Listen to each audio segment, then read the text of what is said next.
आओ देखो, एक आशिक था, बड़ा चाहने वाला था गौसे आजम का, बड़ी मोहब्बत करता था गौसे आजम से। और जब जब 11वीं शरीफ का महीना आता और जब जब 11 तारीख आती तो अपने घर पे गौसे आजम के नाम की महफिल को सजाता। उसके घर में लंगर का इंतजाम होता था। कुर्ब जवार के फकीरों को पता था कि आज इस दिन यूसुफ मिस्री के यहाँ पर जाकर के दावत खानी है, यूसुफ मिस्री के यहाँ पर लंगर चल रहा होगा गौसे आजम के नाम का, चलो गौसे आजम के नाम का लंगर खाएंगे। हजरात, एक दिन ऐसा हुआ कि उस शख्स की तबीयत खराब हो गई, बीमार पड़ गया।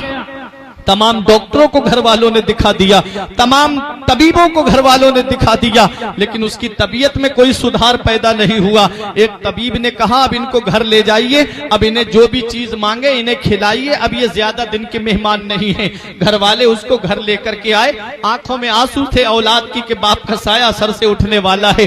बीबी रो रही थी कि मेरे शौहर का साया सर से उठने वाला है। उसने आंखें खोल के देखा, घर वाले रो रहे हैं। बोला रोते क्यों हो? कहा कि आप चले जाएंगे, आपके गम में रो रहे हैं। तो उस यूसुफ मिस्री ने कहा था, ऐ मेरे बेटो, ऐ मेरी बीबी सुन, मैं दुनिया से चला जाऊं तो क्या हुआ, लेकिन एक वसीयत करके मैं तुमसे जा रहा हूं कि मैं ये वसीयत तुमसे करके जा रहा हूं कि जो गौसे आजम के नाम की महफिल को मैंने सजाया है, जो गौसे आजम के जिक्र की महफिल को मैं अपने घर पे सजाता आया हूं, जो लंगर मेरे घर पे गौसे आजम का चलता आया है, वो लंगर कभी खत्म ना होने पाए, वो गौस की महफिल कभी भी बंद ना होने पाए। उस घर वालों ने कहा यह तरीका हम कायम रखेंगे। और यूसुफ मिस्री ने कहा अगर मेरा इंतकाल उसी दिन हो जाए तो सुनो, मेरे इंतकाल की खबर किसी को मत देना, किसी को मत बताना कि मेरा इंतकाल हो गया है। लोग मेरी मोहब्बत में आते हैं मेरे घर पे लंगर खाने के लिए, मेरे घर पे आते हैं लोग गौस का जिक्र सुनने के लिए, मेरी मोहब्बत में खाना पीना छोड़ देंगे।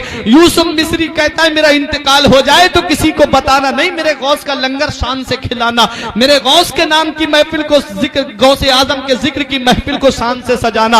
हज़रात गिरामी, यूसुफ मिस्री का इंतकाल उसी दिन हुआ जिस दिन मेरे गौस की महफिल सजी हुई थी, उसी दिन हुआ जिस दिन गरीब और मिस्कीन लंगर पे खाना खा रहे थे। अल्लाह अकबर। घर वालों ने यूसुफ मिस्री का जनाजा अंदर कमरे में ले जाकर के रख दिया, ऊपर से एक कपड़ा डाल दिया। मेहमान आ रहे हैं, खाना खा रहे हैं। खाना तनावुल करने वालों में एक फकीर भी बैठा हुआ था, गुदड़ी पहने हुए। सब खाना खा रहे थे लेकिन वो खाने को हाथ नहीं लगाए हुए था। घर वालों ने कहा खाना खा लीजिए। उस फकीर ने एक जिद पकड़ ली, बोले खाना खाऊंगा तो यूसुफ मिस्री के साथ में खाऊंगा, खाना खाऊंगा तो घर वाले के साथ में खाऊंगा। घर वालों ने कहा आप खाना तनावुल कर लीजिए। बेटे कहते हैं खाना खा लीजिए, खानदान वाले कहते हैं खाना खा लीजिए। यूसुफ मिस्री के लिए लोग कहते हैं कि अब आप उनको मत याद कीजिए। फकीर ने जिद पकड़ ली कि मैं खाना खाऊंगा तो यूसुफ मिस्री के साथ खाऊंगा। मत पूछ इन खरका पोशों को इरादत हो तो देख इनको यते बैजा लिए फिरते हैं अपनी आस्तीनों में।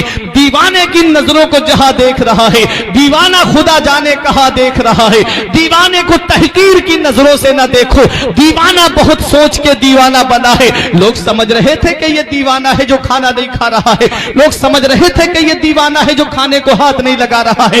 उन्हें क्या पता ये आने वाला कौन है। जिद पकड़ गया फकीर के खाना खाऊंगा तो यूसुफ मिस्री के साथ में खाऊंगा।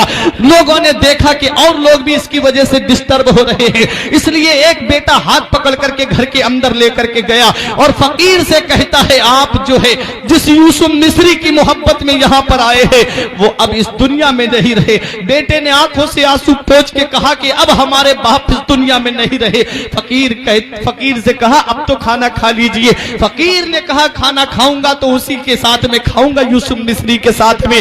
अल्लाह अकबर। बेटे ने कपड़ा हटा के चेहरे से दिखाया, ये देखो यूसुफ मिस्री का इंतकाल हो चुका है, ये देखो यूसुफ मिस्री अब इस दुनिया में नहीं है। ऐ मेरे गौस के नाम की महफिल सजाने वालों, ऐ मेरे गौस के नाम का जिक्र सजाने वालों, ऐ मेरे गौस के नाम की महफिल में आने वालों, मेरे गौस की शान तो देखो, मेरे गौस का मकाम और मर्तबा तो देखो। बेटे ने कहा यूसुफ मिस्री का इंतकाल हो चुका है, अब चल करके खाना खा लीजिए। फकीर कहता है खाना खाऊंगा तो इसी यूसुफ मिस्री के साथ खाऊंगा। दरवाजा जब अंदर जाकर के सरहाने की तरफ खड़े होकर के फकीर ने यूसुफ मिस्री के कान में एक बात कही, ये तेरी कैसी मेहमान नवाजी है कि हमें तूने दावत में बुलाया और खुद आराम से सो गया। उठ जा अल्लाह का नाम लेकर के। इतना कहना था फकीर का कि यूसुफ मिस्री चारपाई पे उठ करके बैठ जाता है। अब एक भाई भी खामोश नहीं रहेगा। यूसुफ मिस्री उठ करके